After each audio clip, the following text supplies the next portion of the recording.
La Bible révèle que la fin de toute chose est proche et que Dieu appelle tout homme à pouvoir se réjouir de la seconde venue de Jésus-Christ. L'objectif de cette présentation est de vous préparer à être du nombre de ceux qui gardent les commandements de Dieu et le témoignage, la foi de Jésus-Christ. Eh bien, bonjour à toutes et à tous et bon sabbat, encore une fois, et merci pour l'accueil ici. Ça me fait très plaisir d'être ici. Et je tiens à saluer également tous les bien-aimés qui suivent ce service à distance, quel que soit l'endroit où vous êtes. Que la paix du Seigneur soit sur vous. Et nous allons, avant d'entrer dans cette présentation, invoquer la présence du Seigneur et nous vous invitons, là où c'est possible, à pouvoir vous prosterner.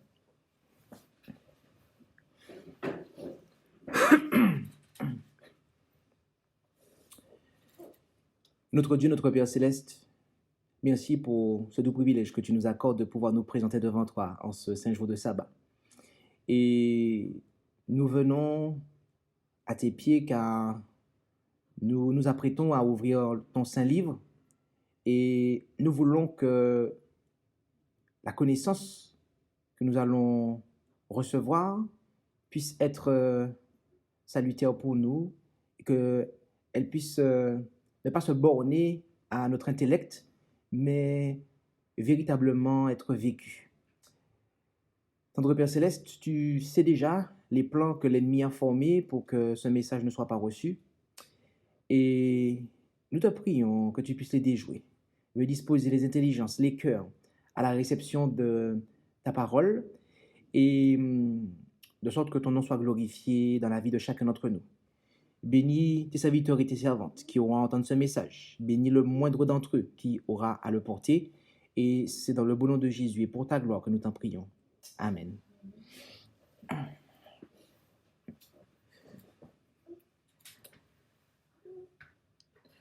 Le titre de cette présentation est « Honorer son père et sa mère dans leurs vieux jours ». Il s'agira là d'un message, comme on pourrait le dire, pratique, d'accord? Il s'agira là d'un message pratique.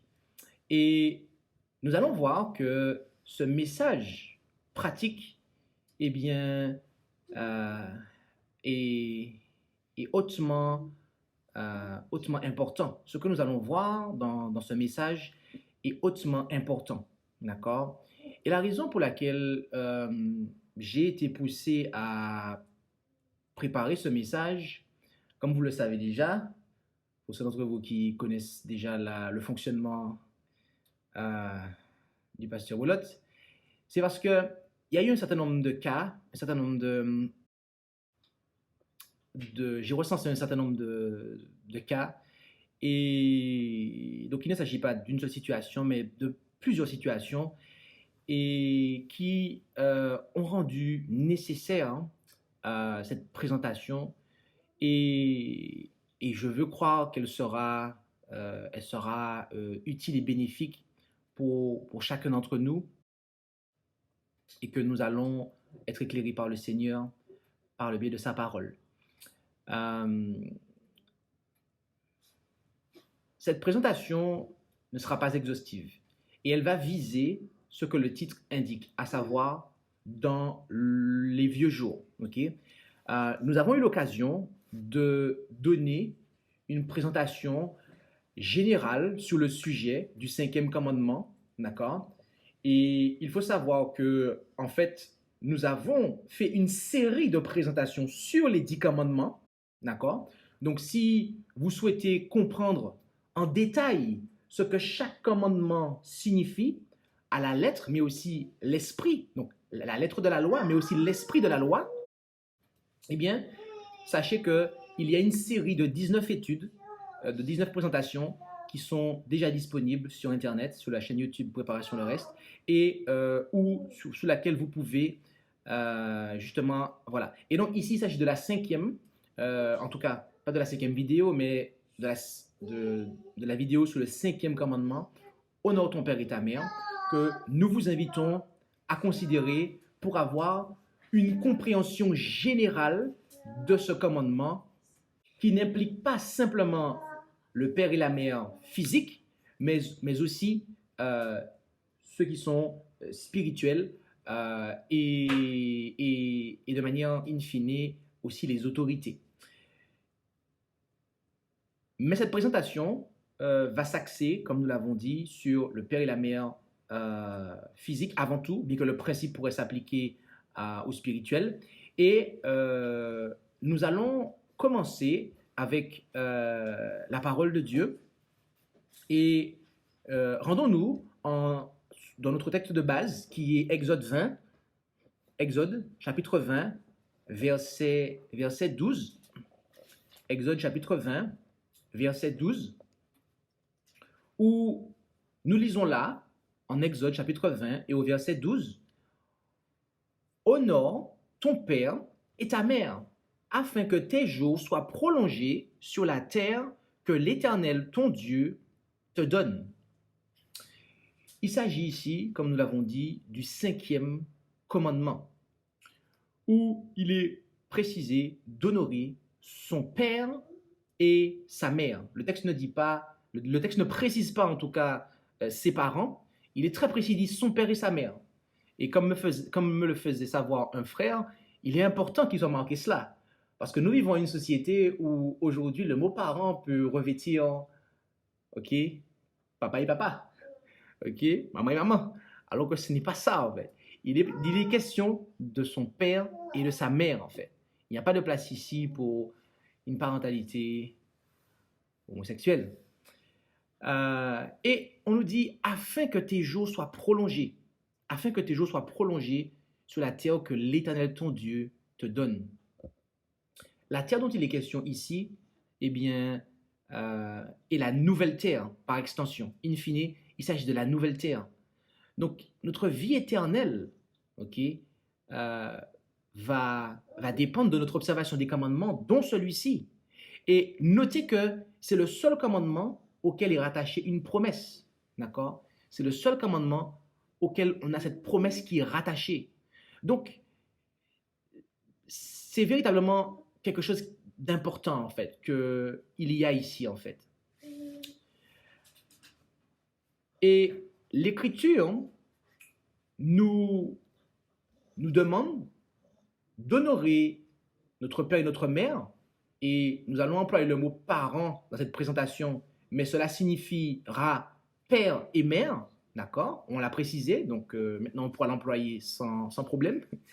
L'Écriture nous demande d'honorer nos parents, à savoir père et mère, notamment, pas simplement quand nous sommes chez eux, sous leur autorité, lorsque nous sommes adolescents, mais aussi lorsque ils sont vieux, d'accord? Et nous pouvons lire ça, nous pouvons lire ça en Proverbe 23, verset 22. On va lire ça en Proverbe 23, verset 22, où nous lisons en Proverbe 23, verset 22, la chose suivante, où il est dit, « Écoute ton père, c'est celui qui t'a donné la vie, et ne méprise point ta mère quand elle sera devenue vieille. » D'accord? Donc, la parole de Dieu est vraiment claire. Lorsque ils prennent de l'âge, nos parents ne doivent pas être méprisés. Nos parents ne doivent pas être méprisés. Et il y a un point que nous voulons aussi établir, c'est que ce commandement est intimement lié au sabbat. D'accord?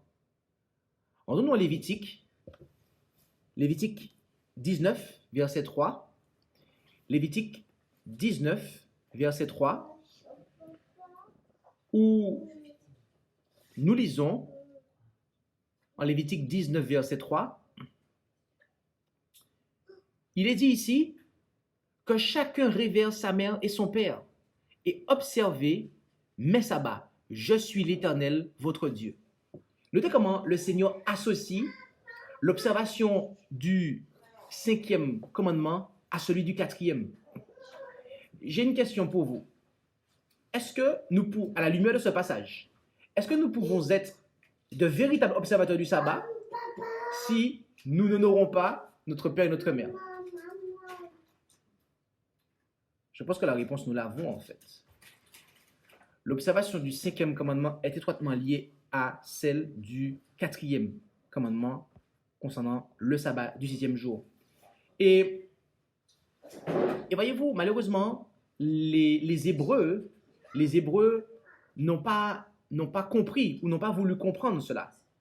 Et de ce fait, c'est pour ça que nous pouvons lire ce que nous lisons en Ézéchiel 22, versets 1, 2, 7 et 15. D'accord? Parce qu'ils n'ont pas saisi cela, eh bien, ce fut l'un des péchés qui causa leur perte. En effet, en Ézéchiel 22, versets 1, 2, 7 et 15, Ézéchiel 22, versets 1, 2, 7 et 15, il nous est dit là que la parole de l'Éternel me fut adressée en ces mots. Et toi, fils de l'homme, juge la ville sanguinaire et fais-lui connaître toutes ses abominations. Notez, Dieu parle ici de la ville, il parle de son peuple ici. Et il demande à son serviteur de lui faire connaître toutes ses abominations. Et notez qu'au verset 7, notez l'une de ces abominations. Chez toi, l'on méprise père et mère. Chez toi, on use de violence envers l'étranger. Chez toi, on opprime l'orphelin et la veuve. Et au verset 15, entre autres, il n'y a pas que ça, hein? Mais si vous lisez pour vous-même, vous verrez les autres abominations. Mais au verset 15, il déclare, « Je te disperserai parmi les nations, je te disséminerai en divers pays, et je ferai disparaître la souillure du milieu de toi. » D'accord? Donc, le mépris des parents fut l'un des péchés qui causa la perte des Hébreux.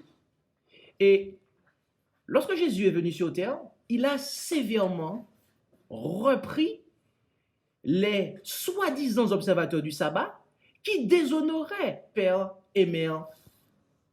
En effet, en Matthieu 15, versets 1 à 9, Matthieu 15, versets 1 à 9, nous lisons là ce qui suit. Alors, des scribes et des pharisiens vinrent de Jérusalem à Jésus et lui dirent, « Pourquoi tes disciples transgressent-ils la tradition des anciens? Car ils ne se lavent point les mains lorsqu'ils prennent leur repas. » Donc, ces hommes venaient dire à Jésus, venaient reprocher à Jésus que ces disciples ne respectaient pas les traditions des anciens. En effet, ils ne se lavaient pas de manière cérémonielle. Hein? Ok, les mains. Petite parenthèse rapidement. Il faut se laver les mains, hein, madame, monsieur, mes frères et sœurs, les bien-aimés. Il faut se laver les mains parce qu'il y a des microbes dans les mains. D'accord? Mais ici, en fait, le lavage des mains, ici, c'est un lavage qui est cérémoniel. D'accord? C'est un lavage qui est cérémoniel ici. Et en fait, Jésus leur a répondu, en fait. Mais il leur répondit, « Et vous, pourquoi transgressez-vous le commandement de Dieu par votre tradition? Car Dieu a donné ce commandement. » Et notez lequel que Jésus va indiquer. « Honore ton père et ta mère, et que celui qui maudira son père et sa mère soit puni de mort. Mais vous dites, celui qui aura dit à son père ou à sa mère, ce dont je pourrais t'assister est un don consacré à Dieu, n'est pas tenu d'honorer son père ou sa mère. Et ainsi, vous avez anéanti le commandement de Dieu par votre tradition. Hypocrite, déclara Jésus. Ésaïe a bien prophétisé à votre sujet lorsqu'il a dit, ce peuple s'approche de moi de la bouche et m'honore des lèvres, mais leur cœur est bien éloigné de moi. Mais ils m'honorent en vain en enseignant des doctrines qui sont des commandements d'hommes. Donc, notez que la sévérité avec laquelle Jésus les a repris, en fait, ok, à ces personnes qui pensaient pouvoir, eh bien, se décharger du devoir d'honorer ses parents. Jésus leur a dit, en fait, à ces observateurs du sabbat, qu'ils étaient des hypocrites. Ok? Et il leur a dit que, il leur a appliqué les paroles d'Ésaïe, que vous vous approchez de moi des lèvres, mais votre cœur est éloigné de moi. C'est ce que Jésus a déclaré à des observateurs du sabbat légalistes qui n'honoraient pas leur père et leur mère. Et voyez-vous, Jésus a pu porter ce message de reproche. Il a pu porter ce message de censure à l'égard de ces hommes parce que lui-même observait la loi et lui-même a donné l'exemple plus tard. En effet, et quand je dis plus tard, il a apporté la touche finale de l'exemple, très précisément. En effet, en Jean 19, versets 25 à 27. Où allons-nous? Ah, on ne s'y attendait pas que je pose la question, parce que je n'ai pas commencé, mais je vais me mettre à poser la question. Jean 19, versets 25 à 27. Et là, nous lisons en Jean 19, versets 25 à 27. Jean 19, versets 25 à 27. Or, la mère de Jésus et la sœur de sa mère, Marie, femme de Cléopas, et Marie de Magdala, se tenaient près de la croix de Jésus. Jésus, donc, voyant sa mère et près d'elle le disciple qu'il aimait, dit à sa mère, « Femme, voilà ton fils. » Puis il dit au disciple, « Voilà ta mère. » Et dès cette heure, le disciple l'a pris chez lui. Voilà l'exemple que Jésus nous a donné, mes amis. Jésus étant sur la croix en agonie, il pense encore à sa mère, la femme par laquelle il est devenu homme, la femme par laquelle le Fils éternel de Dieu, eh bien, est devenu homme. Et il confie, n'étant plus en mesure de pouvoir s'occuper d'elle, car nous pouvons comprendre par là que Joseph n'était plus, et donc qu'à ce moment-là, elle était certainement veuve, et bien que Jésus n'étant plus là pour s'occuper d'elle, il la confie aux disciples, d'accord, qu'il aimait, okay, à savoir Jean, très précisément. Donc, on voit qu'il la confie en fait à quelqu'un de la foi, quelqu'un qui est de la même foi que lui. Il y a une application en fait.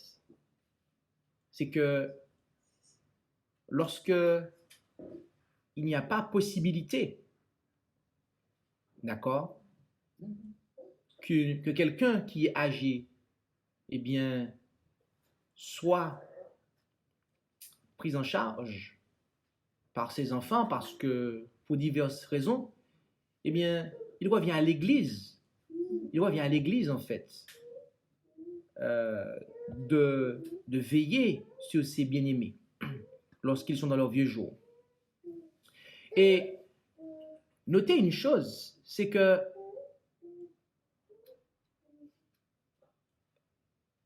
ne pas agir comme Jésus revient à rogner la foi. Revient à rogner la foi. En effet, l'Écriture nous dit, en 1 Timothée 5, verset 8,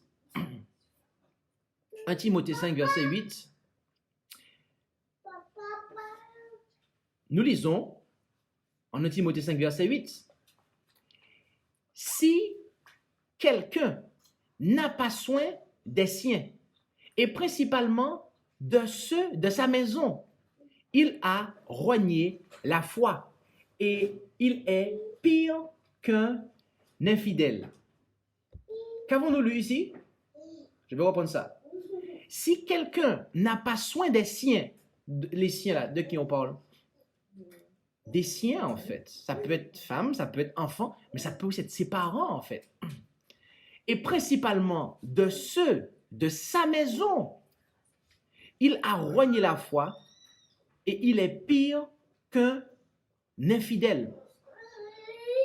Bien-aimés, si nous ne prenons pas soin de nos parents, notamment dans leurs vieux jours, la Bible nous dit que nous avons renié la foi et que nous sommes pires qu'un infidèle. Et que cela est même en fait un signe des derniers jours.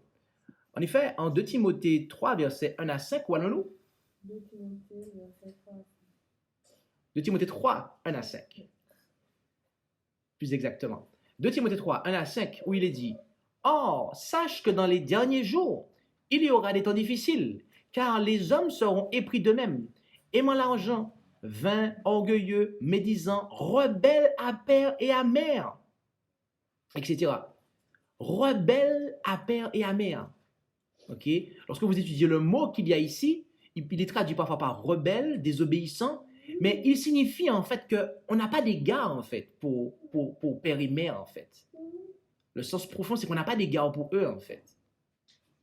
C'est ça la rébellion en fait. Quand vous vous rebellez contre, en fait, c'est que vous n'avez pas d'égard en fait pour la personne en fait, et que vous agissez d'une façon, ok, qui ne va pas convenir à cette personne.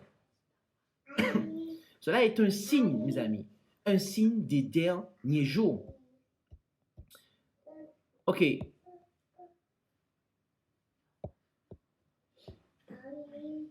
J'aimerais que nous puissions considérer des passages de la messagère à ce propos. D'accord?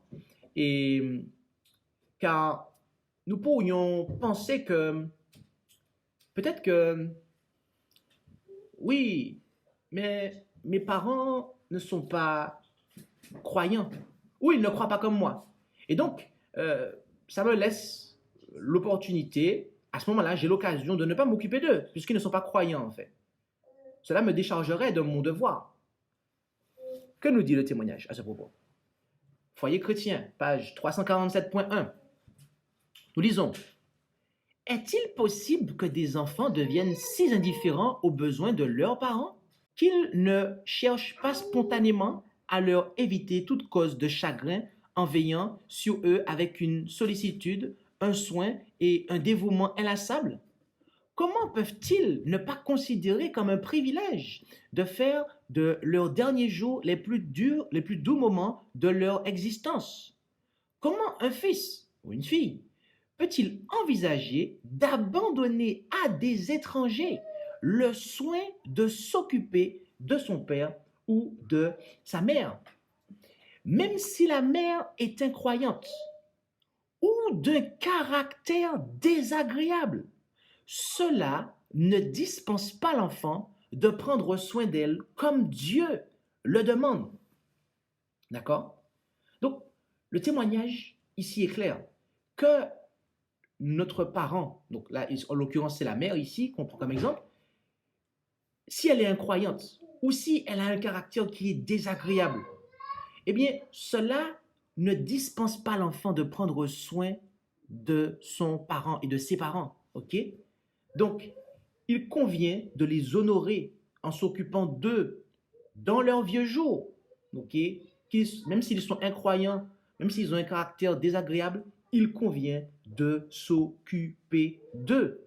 Car leur caractère désagréable ou leur manque de foi ou leur absence de foi totale ou différente de la nôtre ne justifie en rien, ok, ne nous enlève en rien notre obligation en fait à l'égard du 5e commandement et à leur égard.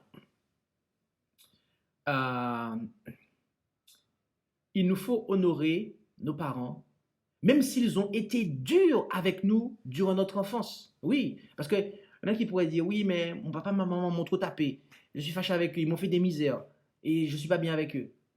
Que dit l'inspiration? Que dit l'inspiration? lorsque des enfants estiment avoir été traités avec dureté dans leur jeune âge, cela les aidera-t-il à grandir dans la grâce et la connaissance du Christ et à refléter son image s'ils cultivent un esprit de rancune et de vengeance à l'égard de leurs parents, tout spécialement si ces derniers sont de faible santé? La fragilité de leurs parents ne devrait-elle pas au contraire susciter leur amour? Les besoins d'un père et d'une mère âgés n'éveilleront-ils pas en eux des sentiments plus généreux? Et par la grâce du Christ, ne traiteront-ils pas leurs parents avec tendresse et respect? Puissiez-vous ne pas laisser votre cœur s'endurcir contre votre père et votre mère. Comment une fille qui se réclame du nom du Christ pourrait-elle cultiver un sentiment de haine envers sa mère, surtout si celle-ci est âgée et malade? Que les enfants gardent dans leur cœur pour leurs parents de la tendresse et de l'amour, les fruits les plus doux de la vie chrétienne. D'accord? Et on a lu cela dans Foyer chrétien 348.1. Donc, on voit ici que même si nos parents ont été durs avec nous durant notre enfance, ça ne justifie en rien qu'on ne s'occupe pas d'eux quand ils seront âgés. Absolument rien, mes amis. Absolument rien. Et voyez-vous, arrivé à ce stade-là, avec tout ce que nous avons vu dans la parole, et ce que nous avons vu comme quelques éléments dans l'inspiration, j'aimerais vous poser une question. À la lumière de la loi et du témoignage, mes amis, vous n'êtes pas obligé de me répondre, mais je vous invite à répondre devant Dieu à la question. Est-ce que on peut honorer son père et sa mère dans leurs vieux jours en les plaçant dans une maison de retraite? Ok. Alors, si vous n'avez pas pu répondre à la question, ok, eh bien, j'aimerais laisser s'exprimer le témoignage. Un autre problème constamment soulevé est celui des soins que nous devons accorder à nos frères et sœurs âgés et sans foyer. Que pouvons-nous faire pour eux? Les instructions que le Seigneur m'a données m'ont été répétées. Créer des établissements où les vieillards se retrouveront entre eux n'est pas la solution idéale. Donc, notez, hein, c'est pas la solution idéale, c'est pas ce que Dieu veut en fait. Il y a des gens qui vont pinailler là-dessus, qui vont dire oui, mais c'est pas idéal, mais on peut le faire quand même parce que c'est pas idéal. Donc c'est pas totalement proscrit, c'est pas. Mais je pense qu'il nous faut avoir un concept élevé en fait. Si la message nous dit que c'est pas idéal, ça veut dire que c'est pas ce que Dieu veut en fait. C'est pas la volonté de Dieu en fait. On ne devrait pas non plus avoir à les éloigner de leur demeure pour qu'on s'occupe d'eux. Ok? Donc, c'est quoi? Eh bien, il est dit que les membres de chaque famille prennent soin de leurs propres parents. Et après, elle dit, quand ce n'est pas possible, ok? Cette tâche incombe à l'Église qui devrait l'accepter à la fois comme un devoir et comme un privilège. Tous ceux qui ont l'esprit du Christ témoigneront de la tendresse et un intérêt spécial à ceux qui sont affaiblis par l'âge. Je tiens à dire quelque chose. En tant que ministre de l'Évangile, j'ai l'occasion de côtoyer des bien-aimés qui sont... Et d'ailleurs, ces bien-aimés-là m'écoutent ce matin. Je veux croire qu'il y en a au moins une qui m'écoute, qui écoute ce message, plus précisément ce matin. Et en fait, j'ai été vraiment peiné en fait de voir que la fille de cette bien-aimée ne sera pas en mesure de pouvoir prendre soin de sa mère en fait.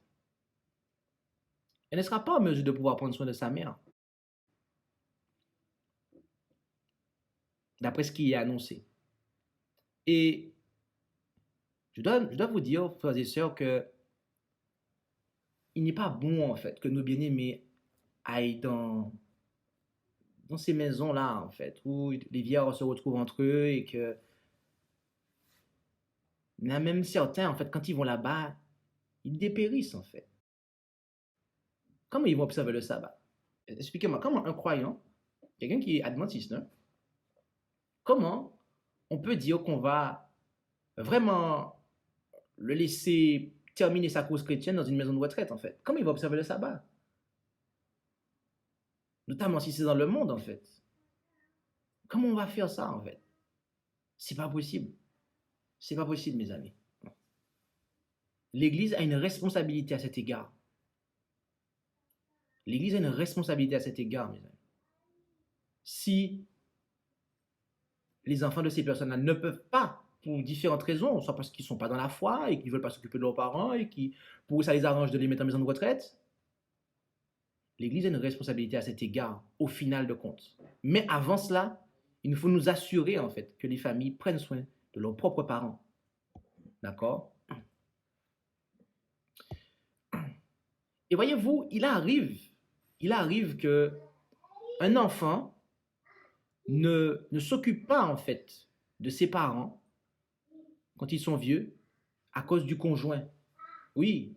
Et notez ce que la messagère a dit à ce propos, notamment par rapport à des personnes qui envisagent de se marier. Elle a déclaré, en choisissant une épouse, tenez compte de son caractère. Saura-t-elle se montrer à la fois patiente et travailleuse? Ou cessera-t-elle de s'occuper éventuellement de vos parents au moment même où ceux-ci auront besoin de soutien? Cherchera-t-elle à écarter de son mari pour réaliser ses projets personnels et satisfaire ses goûts propres, abandonnant ainsi un père et une mère qui, de ce fait, non seulement ne trouveront pas une belle-fille affectueuse, mais prendront un fils, d'accord? Et on peut lire cela dans Conseil à l'Église, page 90.1. Donc, c'est quelque chose à vraiment prêter attention pour ceux qui envisagent de se marier, d'accord? Est-ce que la prétendante ou le prétendant, puisqu'on peut le renverser, est-ce que c'est quelqu'un qui va honorer mes parents avec moi? Est-ce qu'il va me permettre, est-ce qu'il ne sera pas colère, jaloux lorsque je vais devoir m'occuper de mes parents? Parce que je peux vous dire que ça arrive, mes amis. Ça arrive. Ça arrive. Il y a des gens qui disent, mais si j'accueille ma mère chez moi, mon mariage explose. Est-ce que c'est normal d'entendre ça? Est-ce que c'est normal qu'on puisse dire ça à son conjoint? Si tu fais ta mère venir chez moi, pour X, Y raison, hein? Ou si tu venir chez moi, ou si tu vas trop t'occuper d'elle, etc. En fait, ça va mal se passer entre toi et moi, en fait. On ne devrait même pas pouvoir dire ça, en fait. Et on ne devrait même pas, en fait, aller dans ce sens-là.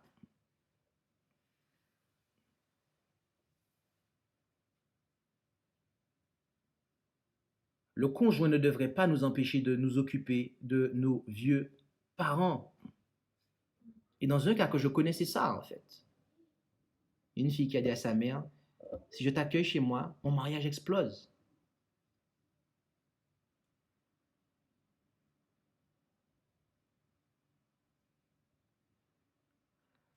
Mes amis, réfléchissons. Réfléchissons. Quand on envisage de se marier à ce point-là, et si on l'est déjà, veillons à ce que nous puissions honorer nos parents et nos beaux-parents. D'accord? Il nous faut apprendre à aimer nos parents et à s'occuper de nous-mêmes. Les enfants devraient apprendre à aimer leur père et leur mère et à s'occuper d'eux avec tendresse. Ok? Vous vous rendez compte? Apprendre à les aimer. Tout à l'heure, on a vu que on pouvait estimer avoir été maltraité par eux et donc leur en vouloir. Mais l'Écriture nous dit que dans la Bible, il y a un passage où il nous est dit que les femmes âgées apprennent aux jeunes à aimer leur mari. Donc on peut apprendre à aimer. L'amour, c'est un principe en fait. D'apprendre à aimer père et mère et à s'occuper d'eux avec tendresse. Prenez soin de vous-même, est-il dit. Les menus témoignages d'affection que vous pouvez leur prodiguer seront, venant de vous, bien mieux appréciés que s'ils viennent de toute autre personne. Profitez de l'occasion précieuse qui vous est offerte de répandre la semence de l'amour. Ok? Il nous faut organiser notre existence pour pouvoir nous occuper de nos vieux parents. L'obligation qui incombe aux parents, je reprends, l'obligation qui incombe aux enfants d'honorer leurs parents est valable leur vie durant. Si les parents sont faibles par, je reprends, si les parents sont affaiblis par l'âge, les enfants doivent leur manifester une affection et des attentions proportionnées à leurs besoins. Même si cela exige des sacrifices, ils devraient, avec dignité et détermination, organiser leur existence de manière à leur éviter tout souci et toute anxiété. D'accord? Donc, il y aura des sacrifices à faire dans certains cas, en fait. OK? Mais il va falloir, effectivement, eh bien, veiller à cela. C'est ce que Dieu nous demande. Et nous devons choisir, nous devons réaliser que soit nous voulons être dans la joie, soit nous voulons avoir des remords. En effet, la seule pensée d'avoir contribué au bien-être de leurs parents procure aux enfants de la satisfaction tout au long de leur vie et sera également pour eux une source de joie le jour où ils auront eux-mêmes besoin de sympathie et d'affection. Ceux dont le cœur est rempli d'amour considéreront comme un privilège inestimable de pouvoir adoucir la vie de leurs parents arrivés à l'heure de la vieillesse. Ils se réjouiront d'avoir pu rendre heureux et paisibles leurs derniers jours. En revanche, si nous refusons à ceux qui sont âgés et faibles les soins affectueux d'un fils et d'une fille, nous vivrons le cœur rongé de remords, à moins qu'il ne soit aussi endurci et aussi froid qu'une pierre. Donc, on voit en fait que Dieu veut que nous soyons en fait dans la joie à cet égard. Et l'Écriture nous dit il y a plus de bonheur à donner qu'à recevoir. D'accord? Et cela s'applique aussi par rapport à nos parents. Il y a la règle d'or à cet égard, mes amis. En effet, enfants, veillez à ce que vos parents, infirmes et incapables de se suffire à eux-mêmes, vivent leurs derniers jours dans la joie, la paix et l'amour. Au nom du Christ, ne leur offrez sur le chemin qui les conduit au tombeau que des paroles de compréhension, d'amour, de reconnaissance et de pardon. Vous souhaitez que le Seigneur vous aime, qu'il ait pitié de vous et vous pardonne, et qu'il vous assiste lorsque vous êtes malade. Traitez vos semblables comme vous aimeriez qu'on vous traite. D'accord? Donc, faites aux autres ce que vous voudriez qu'on vous fasse. D'accord?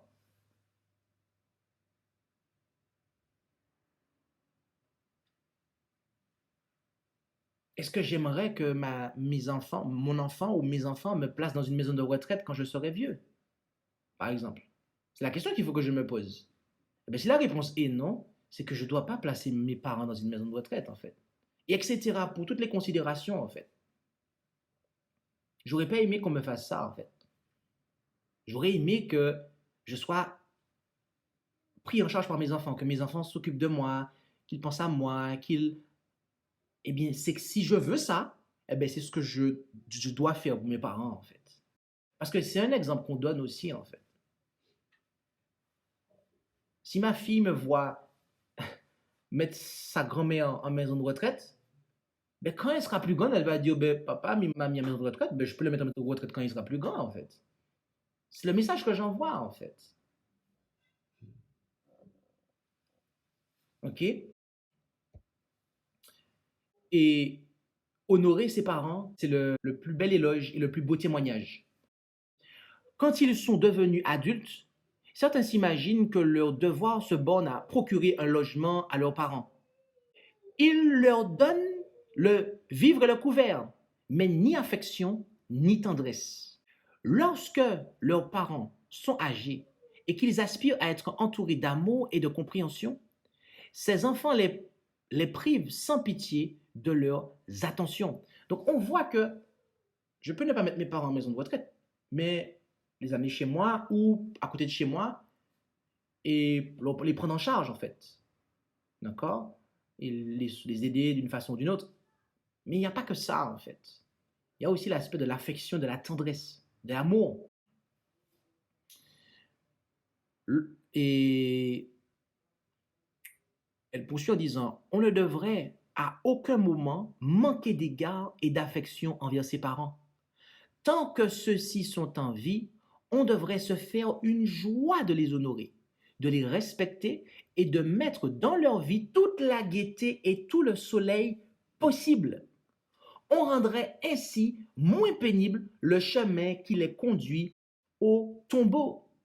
Dire de quelqu'un qu'il a aimé et honoré ses parents est le plus bel éloge que l'on puisse faire ici-bas et le meilleur témoignage qui puisse être inscrit dans les registres du ciel.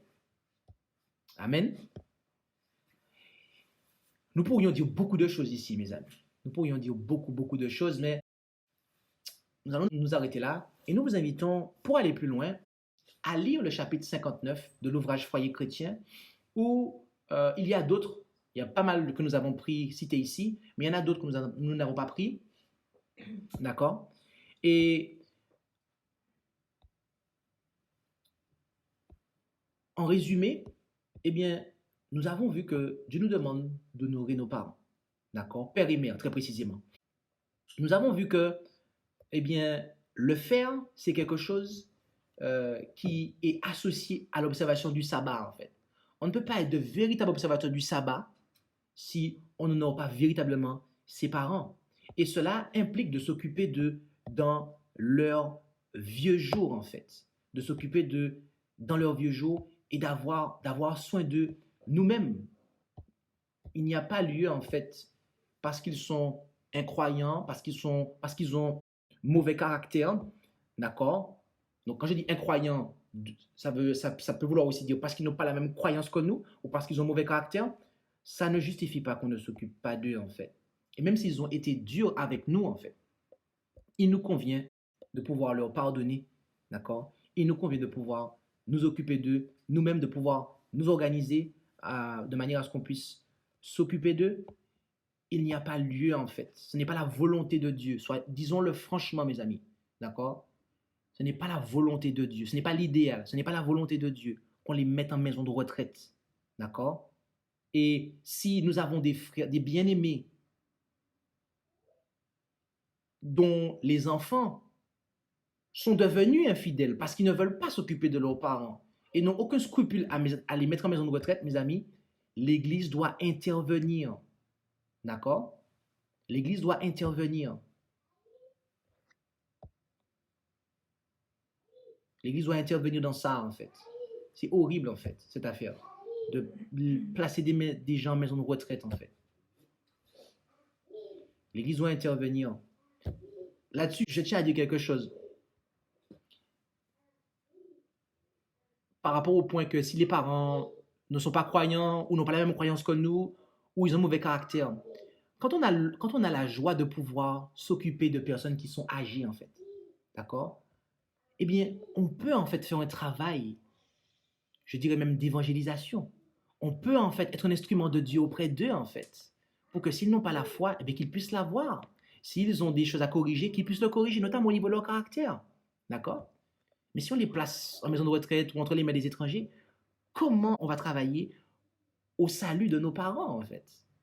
On ne pourra pas. On ne pourra pas. On ne pourra pas. On ne pourra pas, en fait. Donc ça aussi, c'est un point, en fait. Et il nous faut faire attention aussi, d'accord?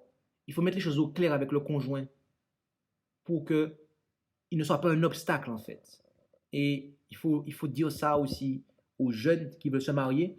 Ils doivent faire attention, mettre les choses au clair avec le candidat au mariage pour qu'il ne fasse pas obstacle entre les parents. Parce qu'il y en a qui pensent, et ça je ne l'ai pas dit, je voulais le dire ici, Dieu merci, merci Seigneur. Il y en a qui disent, oui, l'homme quittera son père et sa mère et s'attachera à sa femme et les deux deviendront une seule chair. Oui, il quittera son père et sa mère. Et on se base sur ça en fait.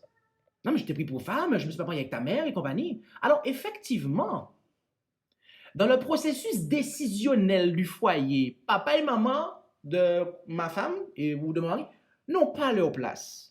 Sous le trône de l'univers, il y a deux sièges, le père et le fils.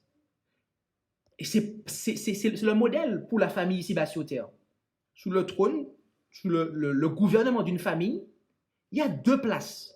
C'est papa et maman, mari et femme. C'est comme dans le ciel. OK? Donc, il n'y a pas de place pour les beaux-parents dans le gouvernement de mon foyer. Néanmoins, cela n'annule pas, en fait. La loi ne se contredit pas, en fait. Et il y en a qui le prennent comme ça, en fait. Il y en a qui le prennent comme ça. Et parce qu'ils se sont mariés avec quelqu'un, la personne leur appartient, en fait. Et ils privent les beaux-parents de l'assistance de leur fille ou de leur fils. Mes amis, ce n'est pas ça, en fait. Ce n'est pas ça. Et si on agit comme ça, l'Écriture dit qu'on est pire qu'un infidèle, on a renié la foi en fait. Donc, veillons à cela, mes amis. Veillons à cela.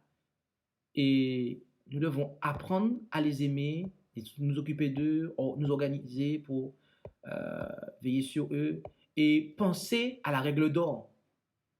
Nous n'aimerions pas qu'arrivé à nos vieux jours, eh bien, nos enfants, ok, ou notre église, eh bien, nous permet d'aller en maison de retraite ou d'être dans des conditions. On aurait aimé qu'on s'occupe de nous. Eh bien, pensons à nos vieillards, ok. Je le dis haut et fort. Pensons à nos vieillards et ne permettons pas que nos parents soient malheureux dans leur vieillesse, ok. Et notamment ceux qui sont dans la foi, je le répète, notre Église ne devrait pas permettre ces choses-là en fait. Ce serait se charger d'un péché, mes amis. Si nous faisons ces choses-là, on se charge de péché en fait. D'accord? Donc, organisons-nous pour cela et réalisons qu'il y a une bénédiction, d'accord? Il y a une bénédiction à la clé, c'est celle de la vie éternelle, d'accord? Celle de la vie éternelle. Alors, puisse le Seigneur toucher nos cœurs, puissions-nous, eh bien, permettre à ce message et à la parole de Dieu de trouver dans nos cœurs la place qui lui revient, de sorte que le Seigneur puisse nous bénir par le don de la vie éternelle qui commence lorsque nous avons la connaissance du seul vrai Dieu et de son Fils, et qui se prolongera dans l'éternité. Donc, que le Seigneur nous bénisse tous et qu'il nous apprenne justement à pouvoir honorer nos parents, à savoir père et mère, dans leurs vieux jours. Amen. Eh bien, je vous invite à pouvoir vous prosterner pour la prière finale. Là où c'est possible, prosternons-nous.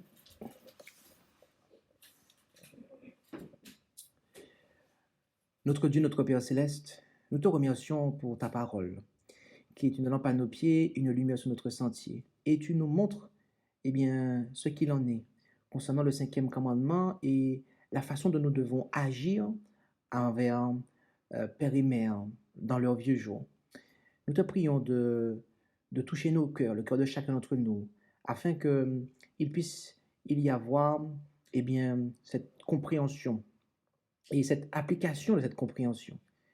Il se pourrait que parmi toutes celles et ceux qui ont écouté ce message, d'entre nous qui avons peut-être des différends avec nos parents, ce qui engendrerait que nous sommes réticents à pouvoir nous occuper d'eux. Veuillez agir dans notre cœur afin que nous puissions leur pardonner, de sorte que nous puissions avoir ton amour qui rejaillit sur eux et que s'ils ne sont pas dans la foi ou si leur foi n'est pas correcte, eh bien que nous puissions travailler auprès d'eux durant le temps que tu leur permets de vivre encore à leur salut. Et aide-nous, Père, à pouvoir prendre les responsabilités qui sont les nôtres à l'égard de nos parents en la chair, mais aussi de nos parents en la foi, car il se peut que parmi nous, il y ait des bien-aimés dont les enfants les ont abandonnés et ou envisagent de le faire, et c'est leur choix. C'est une décision que tu désapprouves, mais c'est une décision qu'ils prennent parce qu'ils préfèrent peut-être, ils ne veulent pas perdre leur mariage, alors ils décident d'abandonner leurs parents. Mais Père, en tant qu'Église, nous avons ce devoir et aide chacun à comprendre qu'il convient aussi d'avoir soin des frères et sœurs qui sont âgés. Il se pourrait que nous connaissions des frères et sœurs dans les parages qui sont autour de chez nous, qui sont âgés. Aide-nous, Père, à pouvoir aussi veiller sur eux et de les accompagner. Bénis-nous, Père, car nous avons besoin de toi. Mets en nous ton amour, mets en nous, Seigneur, le désintéressement, mets en nous, aide-nous à comprendre qu'il y a plus de bonheur à donner qu'à recevoir. Et puissions-nous, eh bien, alors que nous contemplons l'exemple de Jésus, car Jésus nous a donné l'exemple, eh bien, puissions-nous être transformés à cette image et ainsi être trouvés en harmonie avec toi, car il y aura très bientôt une grande crise par rapport à l'observation du sabbat. Et nous avons vu que la façon dont nous observons le 5e commandement est étroitement liée à celle dont nous observons le 4e. Et donc, aide-nous, Père, à pouvoir être en harmonie avec toi sur tous les plans, de sorte que quand cette grande crise surviendra, eh bien, nous soyons trouvés fidèles et observant toute ta loi sans omettre un seul précepte. Et nous t'en prions dans le bon nom et par les mérites de Jésus, Père. Amen. Merci d'avoir écouté cette présentation avec intérêt. Pour plus d'informations, consultez notre site internet lereste.org et suivez-nous sur Facebook ainsi que sur YouTube à @lereste. Vous pouvez aussi nous contacter par email à info@lereste.org ou par téléphone au +33 6 12 60 13 69.